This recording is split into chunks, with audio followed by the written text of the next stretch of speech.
మన ప్రభు అయిన యేసు క్రీస్తు నామంలో కూడి వచ్చిన ప్రతి ఒక్కరికి వందనాలు తెలుపుకుంటూ దేవుని యొక్క పరిశుద్ధ గ్రంథంలో నుంచి ఇద్దరు మనతో మాట్లాడుతున్న మాటలను శ్రద్ధగా ఆలకిద్దామండి.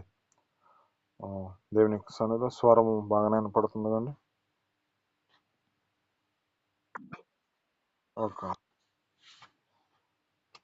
కొన్ని విషయాలు మనం జ్ఞాపకం చేసుకుందాం. దేవుడు మనతో ఏం మాట్లాడుతున్నాడు. మొదటి తిమోతికి రాసిన పత్రిక 6వ అధ్యాయము 6వ వచనం మనం చదువుకుందామండి ఒకసారి.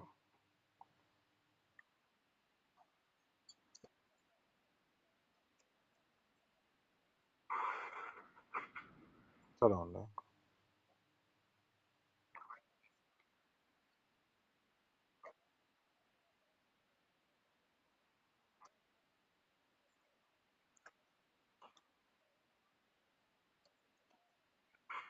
ఇంకా చదవండి.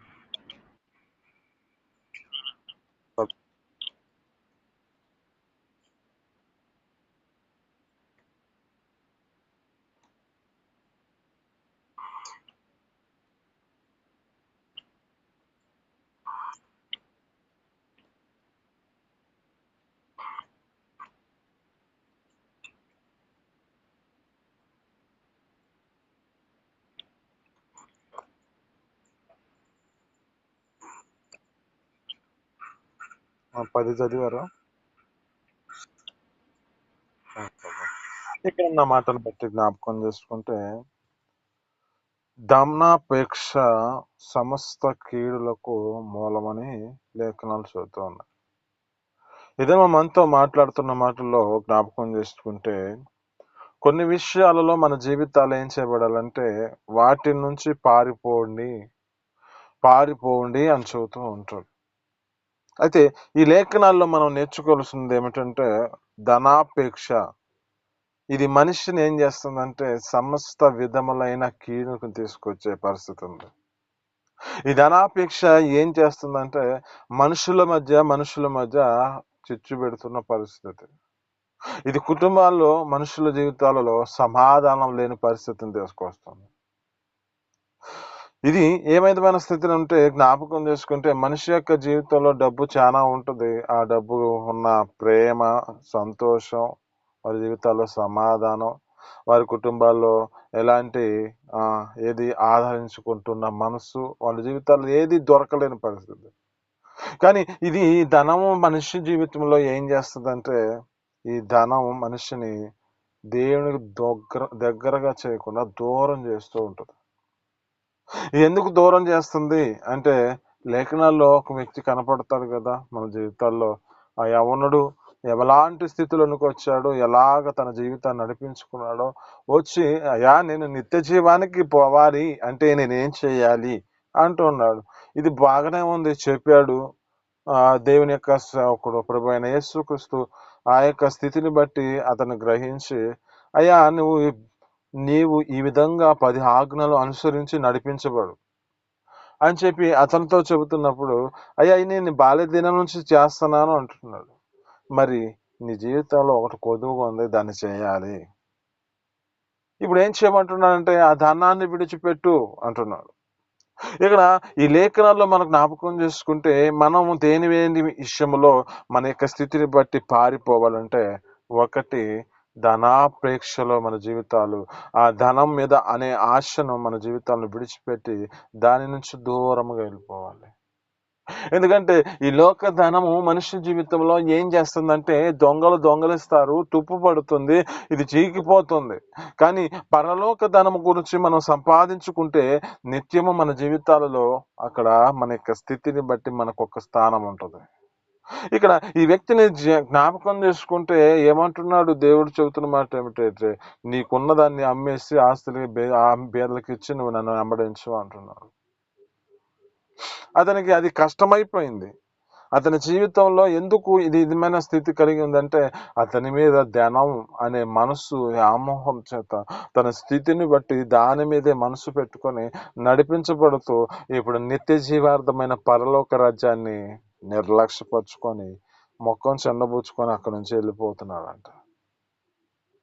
దేవుడు చూస్తున్నాడు. దేవుడు చెబుతున్న మాట ఏమిటంటే, యేసుక్రీస్తు చెబుతున్న మాట, ధనవంతుడు పరలోక రాజ్యంలో ప్రవేశించడం ఎంత దుర్లభం అంటున్నాడు. ఇదే నీతో మాట్లాడుతున్న మాటను బట్టి ఈ ఒకటో అనుభవంలో నీ జీవితం ఏం చేయబడాలంటే, ధనాపేక్షను అంటే ధనమును నువ్వు ప్రేమించకూడదు. ఆ ధనమును నీకు కొంచెం దూరంగా ఉంచుకునే స్థితిలోకి రావాలి అని. ఈ లోకరీతిలో ధనము ప్రేమించకపోతే పరిస్థితి ఎలా ఉంటుందో తెలుసు కదా అని చెప్పి అనొచ్చు. కానీ మనిషి జీవితంలో కావలసినంత ధనం ఉండాలి, కానీ అతి ఆశ ఆసక్త ఏమైపోతుందంటే, గేహజీ గారు తన జీవితంలో ఏ విధమైన తన స్థితిని బట్టి ఏదో తీసుకొచ్చుకున్నట్లు ఉంటుంది. కానీ మనిషికి తన స్థితిని బట్టి జ్ఞాపకం చేసుకుంటే దేవుడిచ్చే ఒక సమయం ఉంటుంది. దేవుడిచ్చిన దాన్ని దాచిపెట్టలేము. మనం ఏ మాత్రము దానిని మన స్థితిని బట్టి దానిని మనం ఖర్చు చేసే స్థితి రాదు. కానీ దేవుడే తన స్థితిని బట్టి మనిషికి ఎలాంటి స్థితిలో ఏది ఆక్రమణదో దానిని దేవుడు తగిన సమయంలో అనుగ్రహిస్తాడు. కానీ మనిషి ఆరాటపడుతూ అతిశయపడుతూ తమ జీవితాల్లో ఏదో ఒక చేయాలి అనే ఆలోచన చేత తమ జీవితాలు ఏం చేసుకుంటున్నారంటే పతనానికి దారి తీసుకుంటున్నారు. ఒక ఆదాము అవ్వలను సృష్టించినప్పుడు సృష్టిలో వారి జీవితాలలో ఏది కావాలో అది సమృద్ధిగా ఇచ్చాడు కదా. ఇచ్చినప్పుడు ఇంకా కావాలి అంటే ఎలా వస్తుంది? దాన్ని చూసుకుంటే తమ జీవితాలను బట్టి జ్ఞాపకం చేసుకుంటే వారి ఆశే వారిని జీవితాలలో దేవుడి నుంచి దూరం చేస్తున్న పరిస్థితి. ఇప్పుడు నీ జీవితంలో ధనానికి దగ్గర అయిపోతున్నావేమో, అప్పుడు నీ జీవితం దేవునికి దూరం అయిపోతున్న పరిస్థితి అని గమనించాలి. ఇక్కడ ఈ యొక్క యవనస్తుడు తన జీవితంలో మార్చుకోలేని స్థితి. ఇప్పుడు ఎక్కడికి వెళ్ళిపోతున్నాడు? మరలా మనసంతా ధనం మీద పెట్టుకున్నాడు. ఇప్పుడు ఆ ధనం మీద పెట్టుకొని అక్కడ నుంచి వెళ్ళిపోతున్నాడు. ఆయన చూస్తున్న మాట చూడండి, పరలోక రాజ్యంలో ప్రవేశించటం ఎంత దుర్లభము. ఒక ధనవంతుడు పరలోక రాజ్యంలోనికి ప్రవేశించుట కంటే సూది బెజ్జంలో వంట దూరట సులభం అంటున్నాడు. అది కష్టతరమే, కానీ అది సులభం అని చెబుతున్నాడు. చూడండి, అంటే ఒక ధనవంతుని యొక్క మనసు అలాగున్నది అని చెబుతున్నాడు. ఈ దినం నీతో మాట్లాడుతున్న మాటలను బట్టి ధన ప్రేక్ష నీ జీవితంలో సమస్త విధములైన కీడునకు మూలమని నీ జీవితంలో తలంచి నీకు తగిన సమయంలో దేవుడు ఇస్తాడని, నీకు కావలసినంత దేవుడు అనుగ్రహిస్తాడని, అతి ఆశ నీ జీవితంలో అది నీ జీవితానికి కీడు తీసుకొస్తుందని నీవు గ్రహించాలి. 2, నీ జీవితంలో ఏం చేయబడాలంటే నీ స్థితిని బట్టి అక్రమంగా నడుచుకునుట. అంటే ప్రతి సహోదరుని యొద్ద నుండి నీ జీవితంలో ఎవరైతే నీ యొక్క స్థితిని బట్టి ఎవరైతే నీ ఎదుట అక్రమంగా నడుచుకుంటున్నారో వారిని నువ్వు గ్రహించి వారికి దూరంగా ఉండటం నీకు మంచిది. పారిపోవటం మంచిది.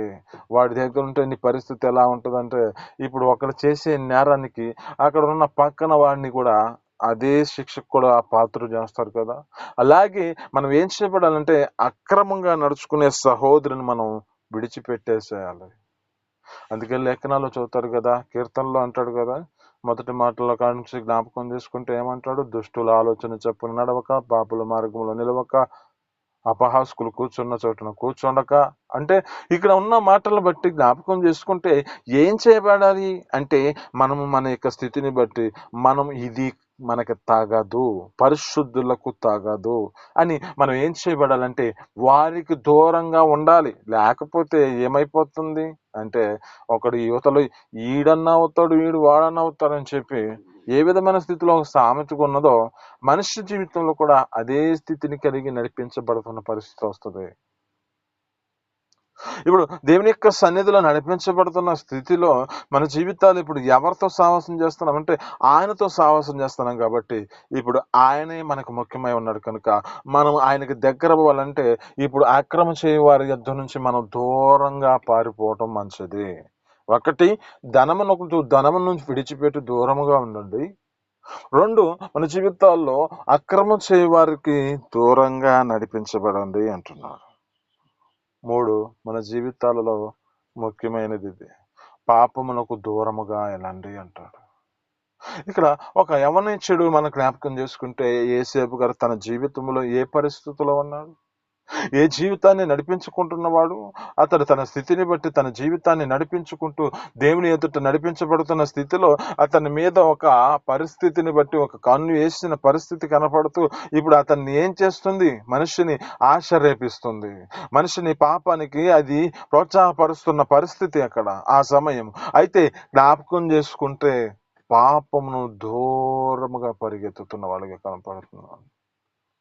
అయితే పరిస్థితి కొంచెం మనిషికి పాపానికి దూరం అవుతున్న మనిషి జీవితంలో వచ్చే శ్రమ వస్తుందిలే అని అనుకుంటూ ఉండొచ్చు. అది మన జీవితాలలో ఒక ఘనతకు కారణం తీసుకొస్తుందని నీవు గ్రహించాలి. పాపమును మన జీవితాల్లో విడిచిపెట్టగలిగితే మన జీవితాలలో తగిన సమయంలో దేవుడు మన పట్ల ఒక గొప్ప అద్భుత రీతిగా మన పట్ల ఆయన సంకల్పాన్ని నెరవేరుస్తున్నాడని మనం గ్రహించాలి. ఇక్కడ మనము లోక చిత్తాన్ని మనం నెరవేర్చకుండా ఉంటే దేవుని యొక్క చిత్తం ఒకటి జరుగుతుందని మనం గమనించాలి. ఇక్కడ యేసేపు గారి యొక్క జీవితం అలాంటిది. యేసేపు గారు ప్రత్యేకమైన స్థితిలో జ్ఞాపకం చేసుకుంటే తాను ఏమంటున్నాడంటే, నేను ఈ పాపం చేసి దేవునికి విరోధిగా నేను మార్చబడను అంటున్నాడంటే, తన జీవితంలో లోక చిత్తం ఒకటి ఉందని గ్రహించి ఆ లోక చిత్తానుసారంగా నేను నడిపించబడదు కానీ నా యొక్క దేవుని చిత్త ప్రకారం నేను నడిపించబడాలని ఒక ఆలోచన.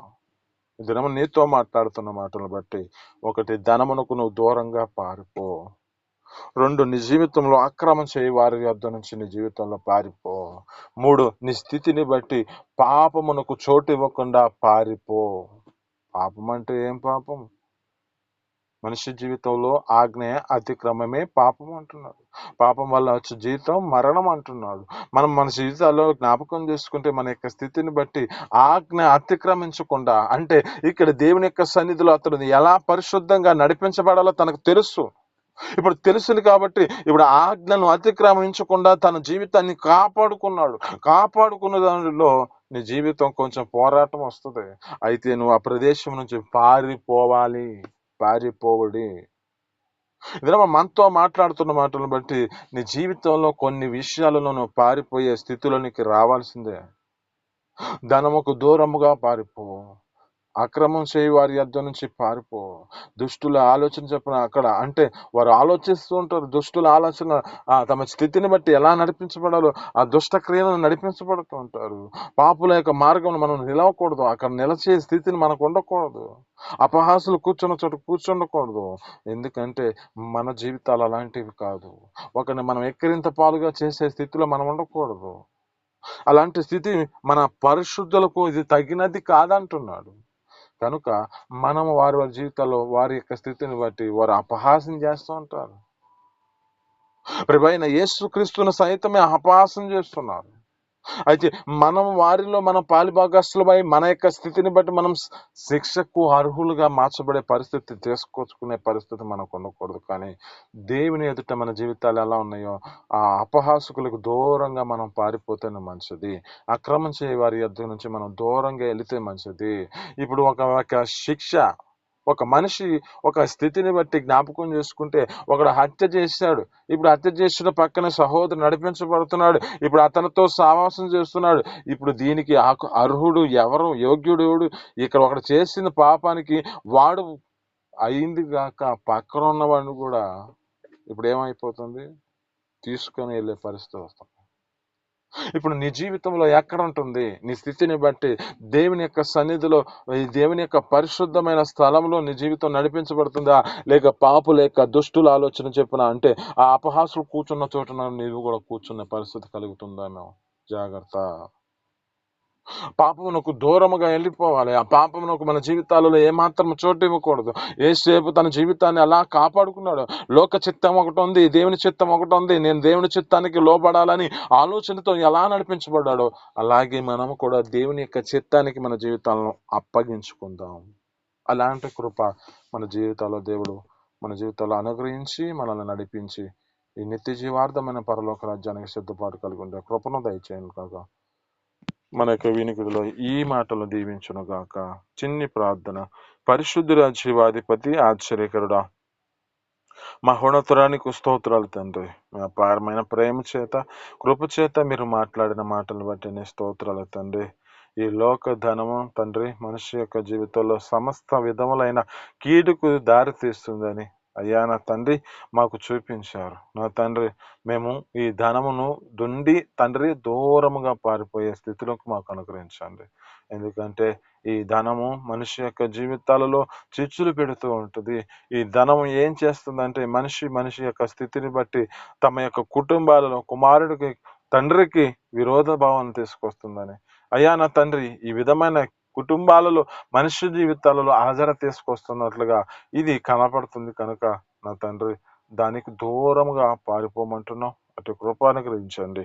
అలాగే నా తండ్రి అక్రమంగా నడుచుకునే వారి యుద్ధ నుంచి పారిపోమని అంటున్నాం. నా తండ్రి అయ్యా అపహాసుకులు కూర్చున్న చోట మేము కూర్చోండకుండా మా జీవితాలను మేము కాపాడుకుంటూ నా తండ్రి వారికి దూరంగా ఉండే కృపను మాకు దయచేయండి. 3 నా తండ్రి అయ్యా ఏసేపు వల్లే మన జీవితాల్లో నా తండ్రి అయ్యా పాపములకు దూరముగా పారిపోయే స్థితిని మాకు కలుగచేసి మీ కృప చూపించండి అయ్యా.